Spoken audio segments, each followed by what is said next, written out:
Real time tracking చేసి పంట నష్టం ఎంత జరిగింది, ఇల్లు ఏంటి, మొత్తం రియల్ టైం ట్రాకింగ్ చేయమని చెప్పారు. చేసి దాని తర్వాత రిలీఫ్ రీహాబిలిటేషన్ కూడా యుద్ధ ప్రాతిపదికంగా డేటా డ్రివెన్ మోడల్లో చేయమని ఆయన ఆదేశాలు జారీ చేశారు. కావాల్సిన ఏర్పాట్లు కూడా ప్రభుత్వం చేసింది. ఇక్కడ ప్రజలు నేను ఒక విషయం కోరాలనుకుంటున్నాను. దయచేసి అందరూ మీ ఇంట్లో ఉండండి. రెండోది, బీచెస్ కానీ లో లయింగ్ ఏరియాస్కి దయచేసి వెళ్ళొద్దండి. అధికారులు చెప్పింది తూచా తప్పకుండా పాటించండి. ఎందుకంటే ఇది చాలా ఇప్పుడు ఉన్న సమాచారం మేరకు 100 కిలోమీటర్ల వేగంగా వస్తుంది కనుక అందరం జాగ్రత్తలు తీసుకోకపోతే మళ్ళీ ఇబ్బంది పడతాం. ఇప్పటికీ మీడియా మిత్రులు మీరు కూడా కవరేజ్ చేస్తున్నారు, మీరు కూడా ప్రజల్లో చైతన్యం తీసుకొచ్చే విధంగా మీరు కూడా న్యూస్ ఆర్టికల్స్ చేస్తున్నారు, నేను మానిటర్ చేస్తున్నాం, పాజిటివ్గా బిల్డ్ చేస్తున్నారు. సో ప్రజలు కూడా ఏంటంటే అడ్వైజరీ టైం టు టైం తీసుకుని అది పాటించాలని మేము కోరుతున్నాం. ఈ టైం బయటికి వెళ్తాం కరెక్ట్ కాదు, బీచ్ల దగ్గరికి వెళ్తాం, వీడియోలు చేస్తాం, ఇది టైం కాదు. ఇది అందరు జాగ్రత్తగా ఉండాలి. చాలా క్రిటికల్ అవర్ ఉంటుంది 11:30 నుంచి. ఇప్పటికీ మీరు చూస్తే చాలా దగ్గర వర్షాలు గట్టిగా పడుతున్నాయి, దాటిన తర్వాత కూడా వర్షం ఉంటుంది కనుక అందరూ అప్రమత్తంగా ఉండాల్సిన అవసరం చాలా చాలా ఉంది. సో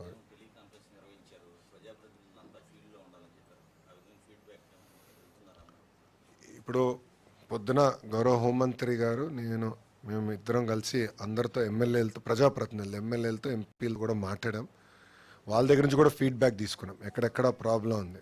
గోపాల్పురం ఎమ్మెల్యే గారితో మాట్లాడడం, ఎర్రకాలువ పొటెన్షియల్గా ప్రాబ్లం ఉందంటే దానికి కావాల్సిన చర్యలు మేము సెంటర్లో ఇక్కడ తీసుకున్నాం. ఆయన కూడా యాక్షన్లోకి దిగి అక్కడ లోకల్గా ఆయన కోఆర్డినేట్ చేస్తున్నాం. సో ప్రజాప్రతినిధులు అందరితో మాట్లాడాను, ఎమ్మెల్యేలతో మాట్లాడా, ఎంపీలతో మాట్లాడా, అందరినీ ఫీల్డ్లో ఉండమన్నాం.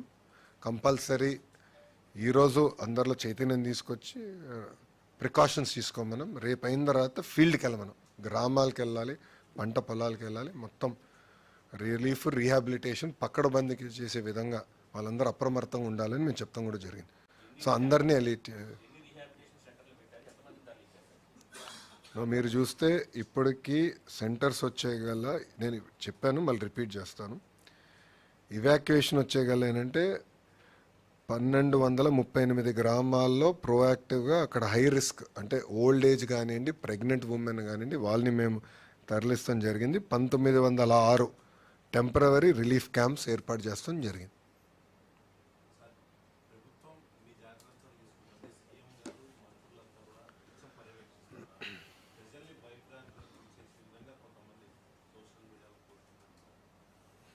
అంటే ఇనీషియల్గా కొంతమంది చేశారు, దానిపైన యాక్షన్ ఏముంటుంది అనేది మేడం గారు తీసుకుంటారు. బట్ ఇప్పుడు మా ఫోకస్ అంతా ప్రజల్ని అప్రమత్తం చేయాలి, అదేవిధంగా వాళ్ళ చైతన్యం తీసుకురావాలి, మళ్ళీ ప్రభుత్వం పరంగా రిలీఫ్ రీహాబిలిటేషన్ కూడా మేము రెడీ అవ్వాలి. సో ప్రభుత్వం అలర్ట్గా ఉంది. ఇది ఈరోజు కాదు, 23 నుంచి మేము మానిటర్ చేస్తున్నారు. గౌరవ ముఖ్యమంత్రి గారు స్వయంగా మానిటర్ చేస్తున్నారు. ఇప్పటికీ 12 సార్లు రివ్యూ మీటింగ్లు కానీ, టెలికాన్ఫరెన్స్ కానీ, వీడియో కాన్ఫరెన్స్ నేను నిర్వహించాను. మీరు కూడా దయచేసి గమనించాల్సిన విషయం, ప్రజాప్రతినిధులు కూడా ఫీల్డ్లో ఉన్నారు, ఎమ్మెల్యేలు కానీ, ఎంపీలు కానీ అందరూ ఫీల్డ్లోనే ఉన్నారు. మా గొట్టపాటి రవి గారు ఎనర్జీ మినిస్టర్ అక్కడనే ఉన్నారు. పొద్దున మేము అందరం ఆడుకుంటే అక్కడ ఎక్కడుంటే బెటర్ అంటే ఇది ఎక్కడ ఎఫెక్ట్ ఎక్కువ ఉంటున్నది ముందులే గేజ్ చేసుకుని అక్కడ మూవ్ అయిపోయారు అందరూ. సో మంత్రులతో సహా అందరూ అప్రమత్తంగా ఉన్నాం. ఎవరి నియోజకవర్గం వాళ్ళు కూడా జాగ్రత్తగా మానిటర్ చేసుకోవాల్సిన అవసరం ఉంది. ఇది ఎవరు లైట్గా తీసుకోరు, చాలా సీరియస్. సైక్లోన్ అనేది సైక్లోన్, ఎంత స్పీడ్ వస్తుంది అనేది డిఫరెంట్. బట్ అప్రమత్తంగా లేకపోతే లాస్ ఆఫ్ లైఫ్ ఎక్కువ ఉంటుంది. సరే,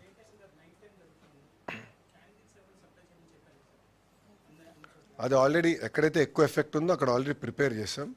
బట్ మా లక్ష్యం ఏంటంటే యుద్ధ ప్రాతిపదికంగా కరెంట్